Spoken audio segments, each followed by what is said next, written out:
સુરતમાં નાયબ મુખ્યમંત્રી હર્ષ સંઘવીના જન્મદિવસની અનોખી રીતે ઉજવણી કરવામાં આવી રહી છે। આ અવસરે ડાયમંડ હોસ્પિટલ દ્વારા મોટી જાહેરાતો કરવામાં આવી છે। હોસ્પિટલ તંત્ર દ્વારા સ્ત્રી રોગ, બાળ રોગ, આંખ અને સર્જરી સહિતના તમામ વિભાગોમાં ઓપીડી તપાસ મફત રાખવામાં આવી છે।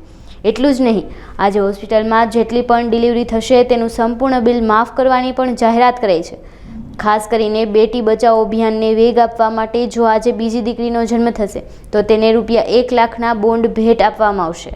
વિજય માંગુકિયા જી, આજે હર્ષભાઈના 41મા જન્મદિવસ નિમિત્તે રક્તદાન શિબિરનું આયોજન કરવામાં આવ્યું છે। સુરતમાં મોટા ભાગે ઘણી બધી સંસ્થાઓ જ્યારે રક્ત એકત્રિત કરીને લોકોના જીવ બચાવવા માટેના પ્રયાસો કરતી હોય છે, ત્યારે એક નવી પહેલ અને અલગ રીતે પાટીદાર સેવા સંઘ દ્વારા આયોજન કરવામાં આવ્યું છે। જ્યારે ગામડાઓને જીવંત રાખવા માટેના જે પ્રયાસો યુવાનો અને આગેવાનો દ્વારા થઈ રહ્યા છે, ત્યારે નિર્દોષાનંદ હોસ્પિટલ ટીમ્બી જે નિઃશુલ્ક સેવા આપી રહી છે, એમના સંદર્ભે જ્યારે એ હોસ્પિટલની અંદર જ્યારે કોઈ પણ દર્દીને લોહીની જરૂર પડતી હોય છે, બ્લડની જરૂર પડતી હોય છે, ત્યારે ભાવનગર જિલ્લાની એ નિર્દોષાનંદ ટીમ્બી હોસ્પિટલના માધ્યમથી આજે એને નિમિત્ત બનાવીને આજે બ્લડ ડોનેશન કેમ્પનું આયોજન કરવામાં આવ્યું છે અને 1000 જેટલી બોટલો આજે એકત્રિત કરવાનો અમારો મનોરથ છે, સંકલ્પ છે। ડાયમંડ હોસ્પિટલના મારફતે ગુજરાત રાજ્યના યુવાન ડેપ્યુટી સીએમ એવા શ્રી હર્ષભાઈ સંઘવીના 41મા જન્મદિવસ નિમિત્તે આજે આ હોસ્પિટલની અંદર જે દર્દીઓ સારવાર લેવા માટે આવી રહ્યા છે એમને તદ્દન ફ્રી ઓફ ચાર્જની અંદર ઓપીડી કોઈ પણ ચાર્જ વસૂલ કરવામાં નહીં આવે।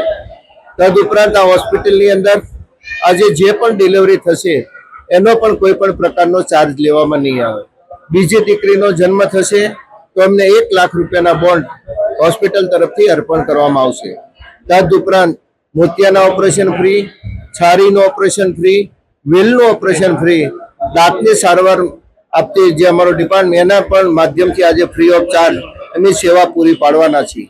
તદુપરાંત અલગ અલગ સામાજિક સંસ્થાઓ પટેલ સેવા સંઘ દ્વારા, પાટીદાર સેવા સંઘ દ્વારા બ્લડ રક્તદાન કેમ્પનું પણ આયોજન કરવામાં આવ્યું છે।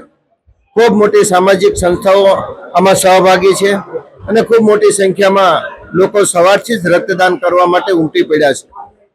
આ પ્રેરણા એ માટે અમને મળી કે આજે સુરત શહેરને કર્મભૂમિ બનાવીને જે પ્રમાણે ગુજરાત રાજ્યની સેવા કરી રહેલા શ્રી ગુજરાત રાજ્યના ડેપ્યુટી સીએમ શ્રી હર્ષભાઈ સંઘવી રાતને દિવસ જ્યારે સમાજ સેવા માટે પ્રયત્નશીલ હોય ત્યારે એમનું મનોબળ મજબૂત કરવા માટે એમને એક સામાજિક પીઠબળ મળી રહે એના આશયથી આ કાર્યક્રમનું આયોજન કરવામાં આવી રહ્યું છે અને આજે હર્ષભાઈ બપોરે ખુદ આ કાર્યક્રમને નિહાળવા માટે અને રક્તદાન કેમ્પની મુલાકાતે પધારવાના છે।